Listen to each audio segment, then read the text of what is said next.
Viaje al Oeste es una producción de Radio Internacional de China, original de Wu Chang-un, versión para la radio de Abel Rosales. Por orden del rey de los monos, el dios de la ciudad, el de toda la región, el del suelo y los demás inmortales, entre los que no faltaban los guardianes de los 5 puntos cardinales ni los protectores de los monasterios, escondieron a los niños en un lugar seguro. El rey ha sido engañado por un taoísta que se ha convertido en su suegro imperial, pero en realidad es un monstruo. El monje Tang pregunta al rey mono: ¿Qué ha sido de los niños? Acaban de ser sacados de la ciudad uno a uno. Regresarán en cuanto nos dispongamos a continuar nuestro viaje. Tripitaka le dio las gracias y se retiró finalmente a descansar. En cuanto amaneció, se vistió a toda prisa y dijo a Wukong: Desearía asistir a la audiencia pública de la mañana. Es preciso que nos sellen cuanto antes los documentos de viaje. Fue una mañana difícil. Apoyándose en un eunuco, el rey se levantó enseguida de su trono de dragón y corrió a dar la bienvenida al recién llegado. El taoísta había empezado ya a subir los escalones de jade. Llevaba en la cabeza un sombrero, cuya forma recordaba una nube, y lucía un espléndido chal de damasco de color amarillo claro. Su túnica, que pretendía ser un remedo del plumaje de una garza, era de seda marrón y estaba orlada con un motivo de ciruelos en flor. Portaba en la mano un báculo de 9 nudos, de madera de vid, que recordaba un dragón enroscado. De su pecho colgaba una bolsita de seda cubierta de bordados, que representaban a un fénix y a un dragón. Al moverse le seguía una neblina aromática, que llenaba de fragancia el lugar en el que se encontraba. Seguidamente el rey quiso saber si los monjes budistas podían superar a la muerte. Tripitaka le contestó: Para los monjes no tiene sentido la cadena de relaciones causales. Cuando existe no es más que apariencia, ya que detrás de ello se esconde la nada.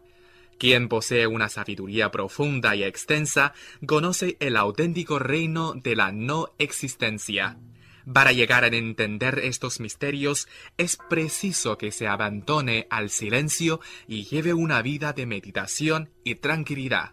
El que desee, por lo tanto, profundizar en el conocimiento y en la conciencia absoluta, debe dominar los mecanismos por los que se rige la mente. Una mente purificada es capaz, en efecto, de conseguir la iluminación, aunque se encuentre sumida en la soledad. En reencarnaciones anteriores, todos llegamos a comprender esas verdades, pero después nos dejamos llevar por las apariencias y esa intuición primordial termina por desvanecerse.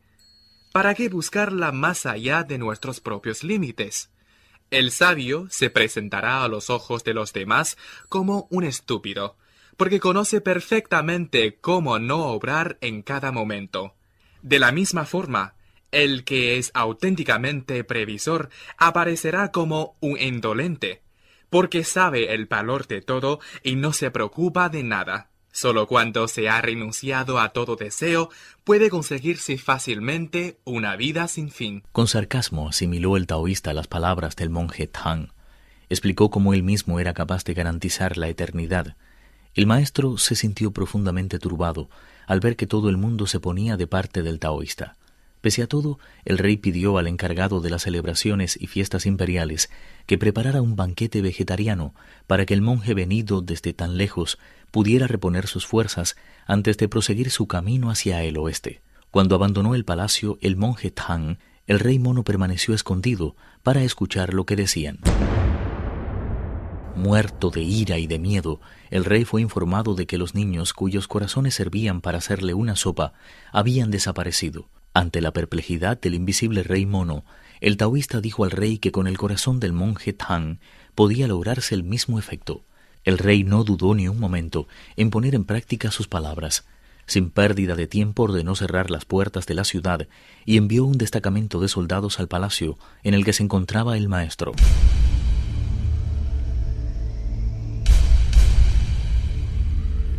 El rey de los monos tuvo la fabulosa idea de convertirse él mismo en el monje Tang y que éste se hiciera pasar por Sun Wukong.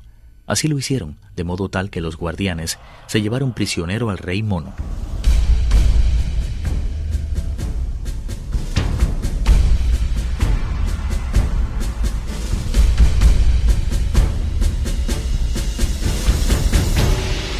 El rey mono disfrazado de monje Tang dijo al rey que con mucho gusto le daría su corazón. El rey le agradeció su desinterés y pidió a uno de sus ayudantes que le entregara un puñal curvo, muy apto para descuartizar animales. El falso monje Tang lo tomó en sus manos, se desabrochó la túnica y abombó cuanto pudo el pecho. Después, poniendo la mano izquierda sobre la barriga, levantó con la derecha el puñal y se lo clavó con la fuerza propia de un guerrero. Se oyó claramente cómo el acero penetraba en la carne y el pecho se abrió de par en par, dejando escapar una gran cantidad de corazones. Los funcionarios civiles perdieron el color del rostro, mientras los militares sentían cómo les flaqueaban las piernas. El falso monje Tang los fue cogiendo uno a uno para que todos pudieran verlos bien. Había uno rojo, otro amarillo, otro blanco, otro avaricioso, otro tragón, otro envidioso, otro tacaño, otro agresivo, otro ambicioso, otro engreído, otro cruel, otro rijoso, otro timorato, otro precavido, otro malvado, otro sin unas características bien definidas. Todos los tipos de corazones estaban allí representados, pero no había ni uno solo de color negro. El rey estaba tan sorprendido que era incapaz de decir nada. Cuando finalmente se hubo repuesto un poco, lo único que pudo pedir fue que lo sacaran de allí.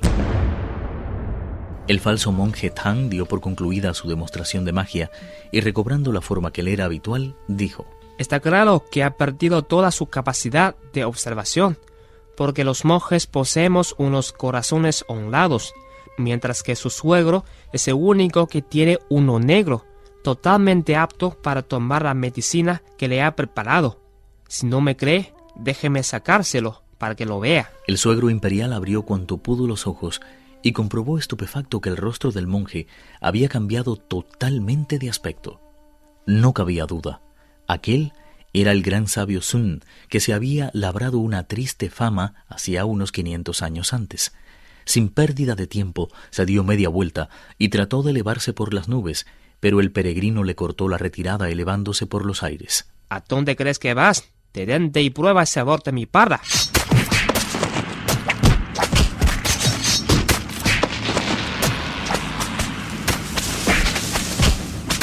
Iniciaron una batalla.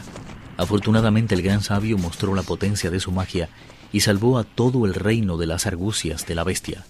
La barra de hierro buscó con insistencia la cabeza de su adversario, pero se encontró una y otra vez con la oposición del báculo. La lucha continuó hasta que el cielo se cubrió de una espesa niebla y toda la ciudad quedó sumida en la más completa oscuridad. El mismo rey de Bixu buscó un lugar donde esconderse, temblando de miedo y sin saber exactamente qué decisión tomar. Durante más de 20 asaltos resistió el monstruo los ataques del peregrino, pero no tardó en quedar claramente demostrado que el báculo no era digno rival de la barra de los extremos de oro.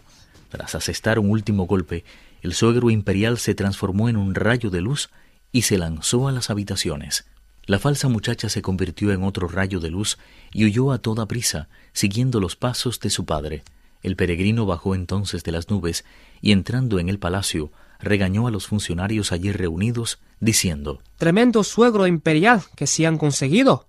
Lo que tienen que hacer es encontrar cuanto antes al rey. Luego de una extensa búsqueda, encontraron al soberano, que pidió al rey de los monos que se identificara.